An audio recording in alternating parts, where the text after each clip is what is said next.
My name is Fred Price. I'm with Lauren Homes. I've been a contractor in Cape Coral since 2013, building mostly new homes.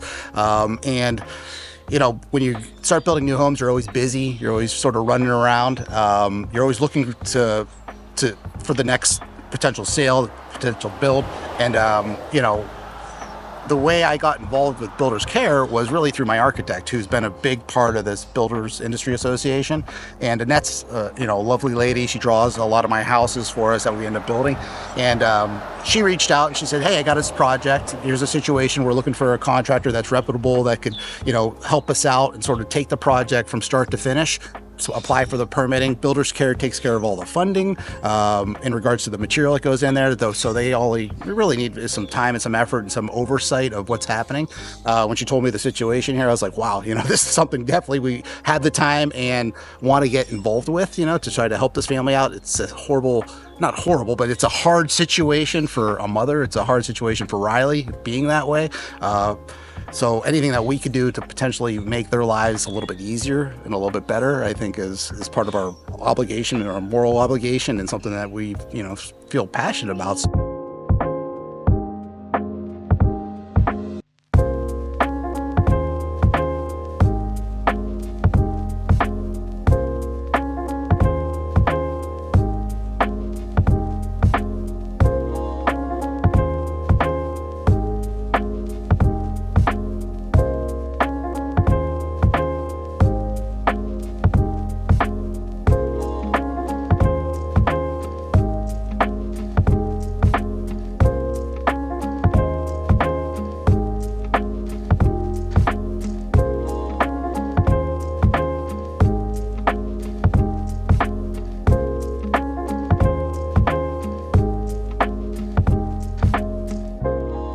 Riley was born seemed normal, and then once he got his baby shots, he just never developed any myelin in his brain. So to get a diagnosis, it took like 3 years, and they just found a clinical diagnosis. It's a genetic disease that he's diagnosed with that he doesn't have, so he's never really been able to sit up. He's never walked. He was able to say a few short sentences when he was younger, and he was able to drive a wheelchair for a while. But as his bone structure got heavier, he was unable to lift his arms. Okay. So he has no skills to be able to help himself at all. And then we went for 28 years without a vent, even though they tried to put him on one every time he went to the hospital. But I kind of fought that. But now he's on a vent, which it was, again, a quality of life choice. He was on a BiPAP 24 hours a day, and it was breaking down his skin. And so then we decided to go with put him on a vent. And he seems to be doing very well with that.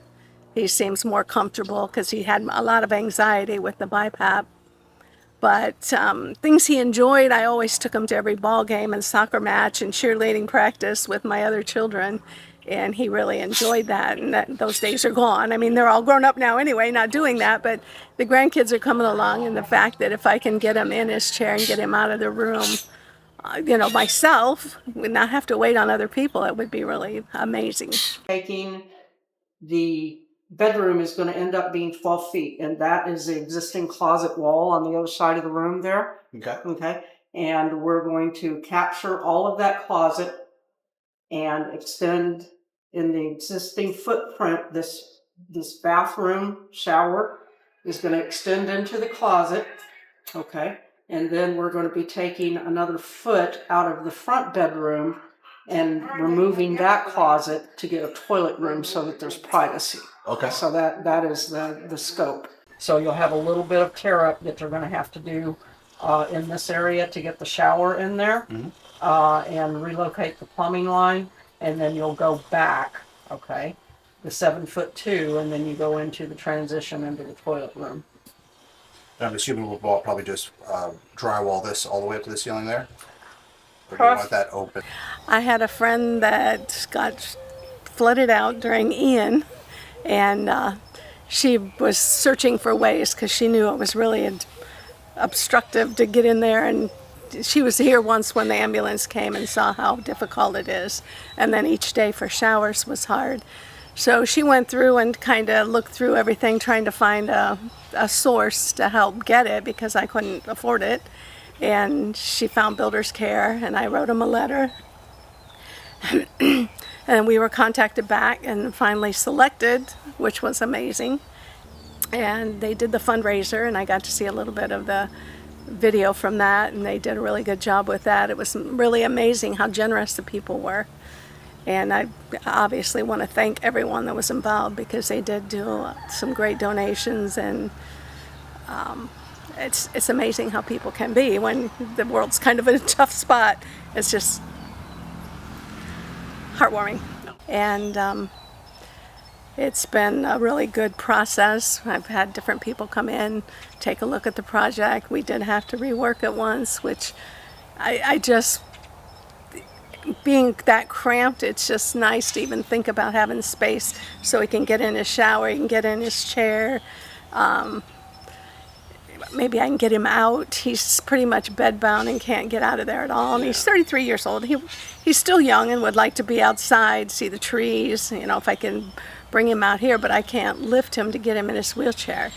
So unfortunately for him, there's only one person that I have that can lift him, and that's at 8:30 at night till 6 in the morning, 4 days a week. He takes him in, gives him a shower, but he comes late enough that it's not really going to help me get Riley out of that room so that he can see some different scenery.